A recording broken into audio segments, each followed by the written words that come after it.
grid. So everyone back? Waiting for Madhukar.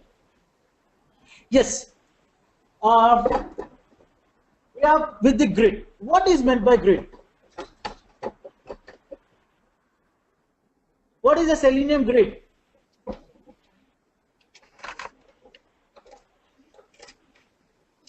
Selenium grid.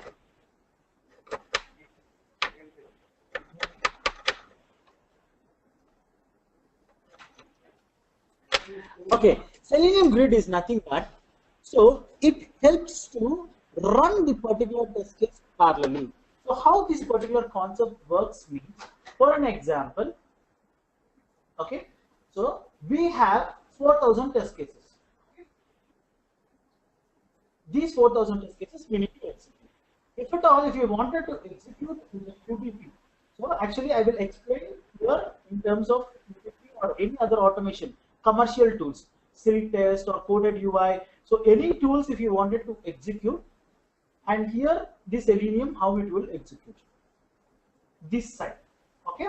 So if at all the QTP, there will be only one instances. Instance means for once only we can open QTP window on your machine.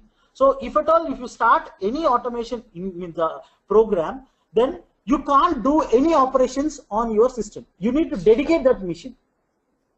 So this is similar for QTP, Silk test and coded UI.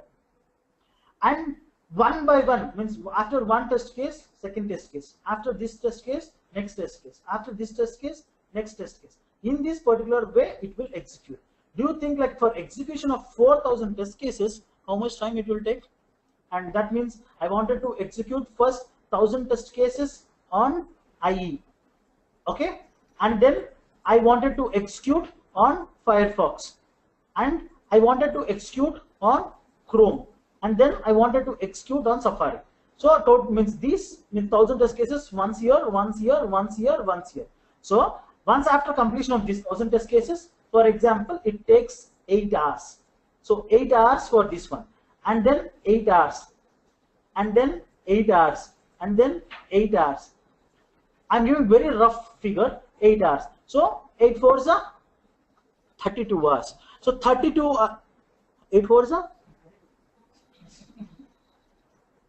alert, 32 hours it will take.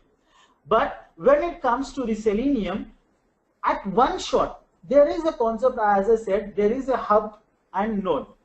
And here we have 4 nodes. Okay, here I will pass 1,000 to this, 1,000 to this, 1,000 to this, 1,000 to this, and all this can be done in a single system. So executing the test cases parallelly, okay, one means a parallelly in the different nodes, that is called Selenium grid. So grid is useful to do the parallel execution. Yes. What if any test case fails in between? See, that is called your error management, means how you are handling your errors and exception.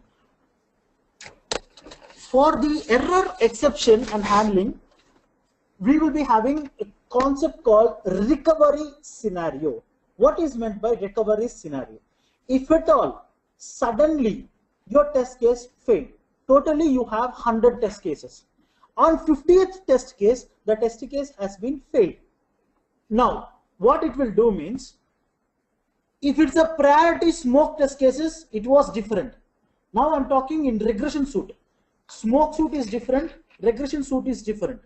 In the regression suit, if it fails on 50th test cases, it will come back to the stable state.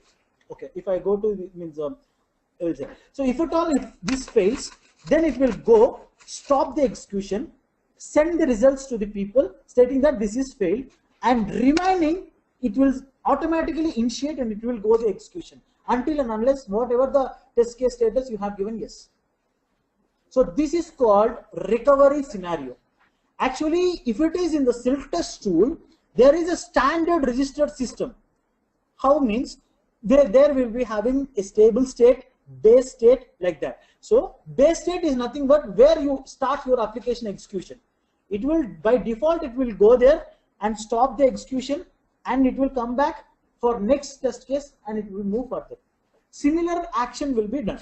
So this is called error recovery system. And these all things we need to mention. System doesn't know anything. Tool doesn't know anything.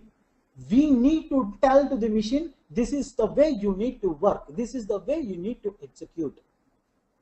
Okay, so this is your recoveries. So here, yeah. Like we have a node, we have 4,000 test cases, we distributed in 1,000 test cases. So I have 1,000 cases, 1,000 test cases. I want to check all the 1,000 test cases. The same test cases in different browser, right? Chrome. Then how do we manage the load and all?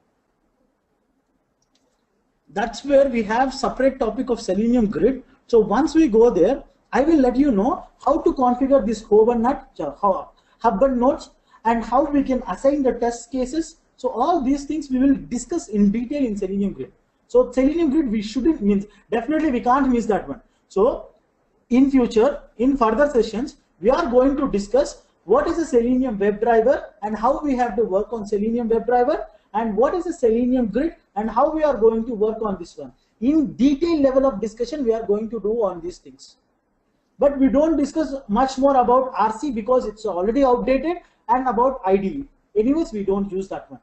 Because the Selenium WebDriver itself, it's a mature tool. That's a parent tool. If you know parent, why you are bothering about the child tool? So that's the reason we don't bother about these two. But grid and WebDriver, we will go in detail and we will study. But before understanding what is the Selenium WebDriver and the grid, you should know Java concepts. If not, you can't do that. See, if I tell like you can set some capabilities, based on the capabilities, you just drag the property file. In the property files, all the objects are declared, and the objects you will be doing some inheritance and column overriding. You can do that. So what do you understand? You tell me. For writing the code also, you need to understand the concepts of OOPs. Like for example, object-oriented programming, we have 4 things: encapsulation, abstraction, polymorphism, inheritance. First, you understand what these things and how these things works, and what is the interface, what is the constructor,